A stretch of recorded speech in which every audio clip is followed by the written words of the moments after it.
think that a Clinton voter or Clinton supporter is really interested in supporting the Constitution? And many of them think that the Constitution is kind of in the way and outdated, and it was for another time, not today. Well, so the first point about what you said about President Obama, that is an important point to bring up, because you can study the Constitution to circumvent it, or you can study the Constitution to uphold it. It's a tool, the study of it. But Ted Cruz not only has a love for the Constitution, but an understanding. He was writing his senior undergraduate thesis at Princeton before he even went to law school. It is so sophisticated that it looks like maybe it's a law review article from a professor. And this is before he spent a day in law school. And yes, I do think that Hillary Clinton supporters will care about the Constitution. It's our job to deliver the message in a compelling way so that they will. And you just have to show them that if you get away from, so this goes back to the point of it's not about policy. It's about being honest with yourself about, and Senator Cruz is honest, about whether he disagrees with something because he doesn't think it's a good idea, in other words, policy, or whether something is unconstitutional. And I think that's what you've seen with Senator Paul, is he's kind of he's politicizing propaganda about constitutional populism to raise money. And Senator Cruz doesn't do that. And so what I've seen actually from a lot of Hillary Clinton supporters, and actually, received an email from someone the other day who made a donation. I've gotten some Hillary Clinton supporters to donate.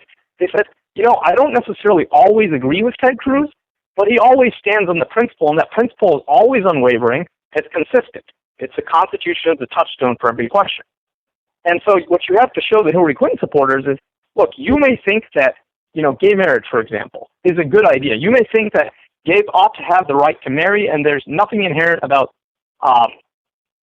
marriage, and that may be your position, your point of view. But how does Senator Cruz answer the question? He answers the question by saying, well, what is the operative legal question in this case? The operative legal question is this, equal protection clause argument, is that going to trump federalism in this case, or is federalism going to trump? And then he compellingly explains why. So the idea being, if you elect this man, he's the only one that you can be assured that's not going to use his personal political beliefs to circumvent the Constitution.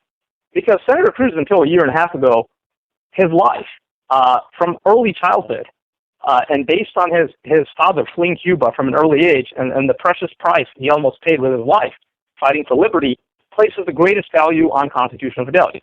And he was the youngest ever Solicitor General in United States history at age 32 when he argued in front of the Supreme Court, has argued more cases in front of the Supreme Court than any other member of Congress. And that understanding of the Constitution and duty to be loyal to it is why you should vote for Ted Cruz. Now I'll give you an example of two things that seem inconsistent but are not when you view it through Ted Cruz not doing what's good for Ted Cruz, but being honest to the Constitution. So Senator Cruz was very vocal when he first got to the Senate. He said, I'm not here to make 99 new friends. I'm here to represent the people, not the Washington insiders. So what did he do? He introduced a term limits proposition, and in an amendment, actually. And he wanted to have lifetime lobbying bans after you serve in Congress.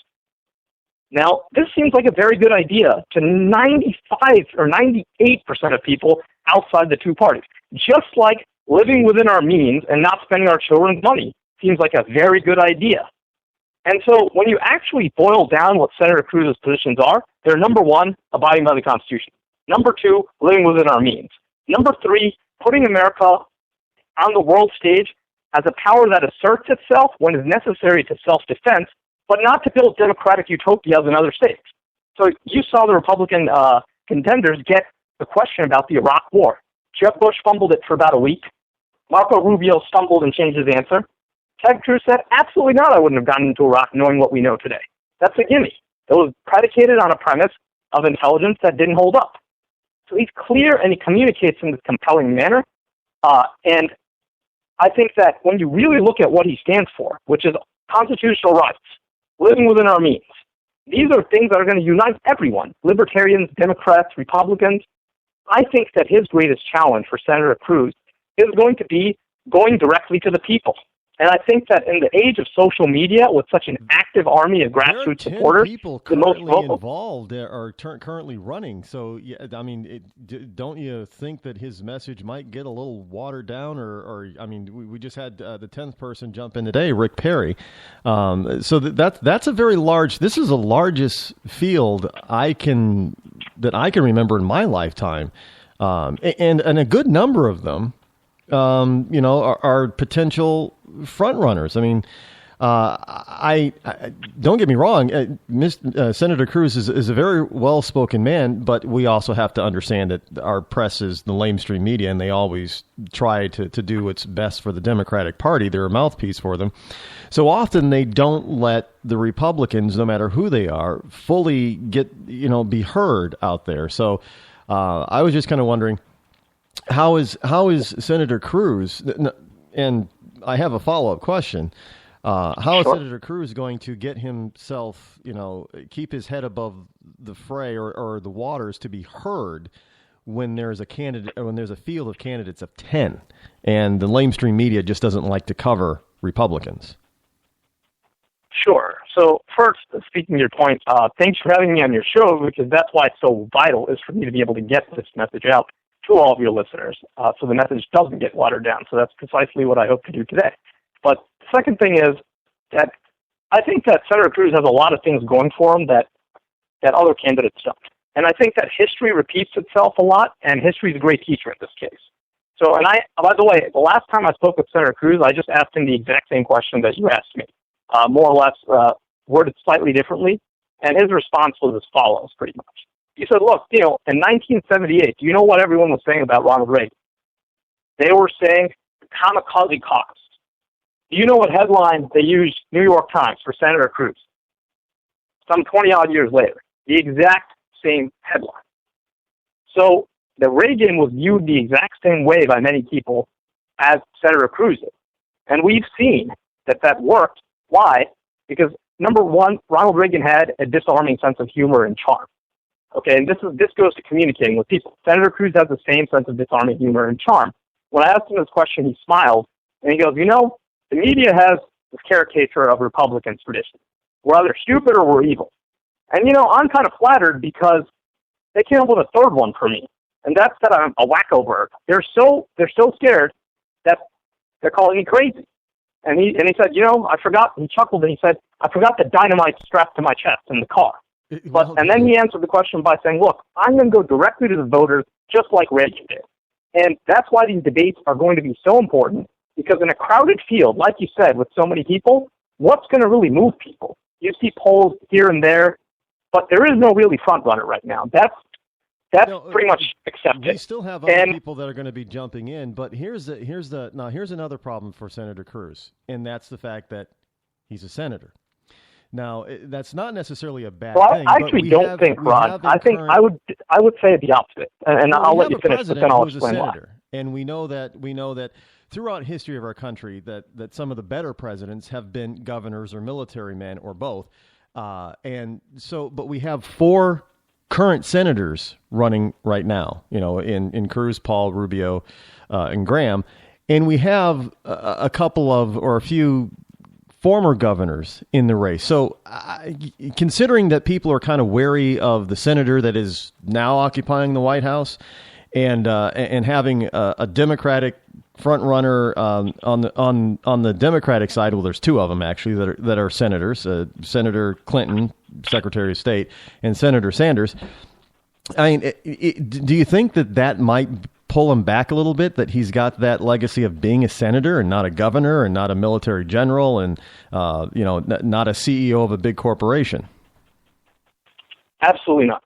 And here's why I say that unequivocally. Because one thing that we've seen as far as the military general goes, I think that military experience is definitely a positive. I don't think it's necessary. And I think that when you do talk about military leaders, you look at Dwight Eisenhower, who went straight from the ground to the presidency, but he basically won us World War II.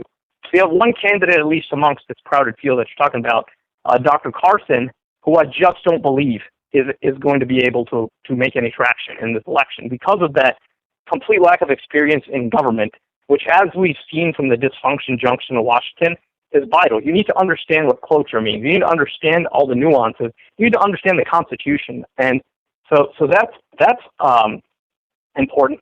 But I think that the senator is a better advantage. And then I'll finish by saying, and the reason for that, the reason that it's an advantage in this case, number one, foreign policy. Governors don't deal with foreign policy. The world is in flames right now, as Senator Cruz said. And so you need somebody who understands foreign policy, and senators deal with foreign policy, but governors do not. And the conventional wisdom, is that you need executive experience. But I don't think that's true. I think what you need is commitment to America and the Constitution. And I think that when you need an inspiring constitutional conservative, above all, and I'm going to break a record for how many times I say Constitution, but the third thing is you need somebody who understands the Constitution. And I want to get at some point to discussing Rand Paul in the program and what his problem with the Fourth Amendment is and the Constitution on this NSA, this filibuster that he took on. But that comes from being in the Senate as well. If you're not an attorney, but you're in the Senate, you're going to deal with these issues, constitutional law issues, because you're going to deal with the balance of power between federal and state government. And not only that, but between the different branches of government. If you're a governor, you're running your individual state, but you don't have your eye on that. And I think that actually today, a senator has the edge. So I think that two out of the top three, my personal top three, are Ted Cruz, Marco Rubio, and Scott Walker at this point, not Jeb Bush. And only one of them is governor. So, and then also, it's kind of a meaningless distinction, right? Because Sarah Palin, as we all saw, was governor of Alaska, a low population, high energy state, and she didn't know a thing about foreign policy. And we saw that come out when she was questioned. So these are kind of, these are titles that don't actually matter that much in making the decision. It's going to come down to the candidate and how the voters receive that candidate's message. That's going to be it. Now, the last thing I'd like to say about this is you may be referring to the fact that Senator Obama then became President Obama. And so voters have some fatigue with this idea of a freshman senator. But Senator Obama could not have been further from Senator Cruz, because Senator Obama, when you look at his career, it's about what you've done in your life. So that's why Carly Fiorina is running for president, because she's ran something big. That was your point, some experience. Senator Cruz became the youngest ever Solicitor General in the state of Texas. I can't think of something that qualifies you in today's day and age to be president more. And what qualifies you most to be president at each day and age and each era is going to be different. It's absolutely going to be different based on what the times call for. What the times call for now is a constitutional conservative who's going to reignite the miracle of America and restore the optimism. And how do you do that? It's very simple. And Ted Cruz is not, he's cast as an iconoclast, but his vision is daring and simple. And that's only because we've gotten so used to the mold that we can't see that. Many people can't see that. But when Senator Cruz communicates that to people, they will see that. For example, I'll give you an example. 60-some% of the American people were against Obamacare. Almost 90% of them, regardless of party, would say we need to spend less money. We can't keep spending this much money in our budgets. And that comes to Senator Cruz's point. Well, how are you going to do this? So how's he going to do it is he's going to abolish the IRS and institute a flat tax. And that's going to be a revenue positive thing that's going to happen. And it's going to close all the loopholes, which gives lobbyists all of these jobs and this influence and corrupt influence in the way government is run. I mean, I don't see a reason that you should be able to write off $10,000 of or $8,000, I think it is, of gambling losses. And these laws change so much every year that there were 270-some changes last year. So this is ridiculous. And Senator Cruz has said that. But Senator Rubio, what is he saying about this issue? He has, a hawkish foreign policy view, and he's articulated, many, many tax cuts, and he wants amnesty, and so does Jeb Bush, including also in-state tuition for the children of illegal immigrants. How do you pay for all of that? Well, you add more to the debt. So when I encountered Jeb Bush at CPAC, and I asked him this, and he dodged my question And his answer was kind of We're going to get into along more about what Ted Cruz thinks about the IRS right after the break. We'll be right back, folks.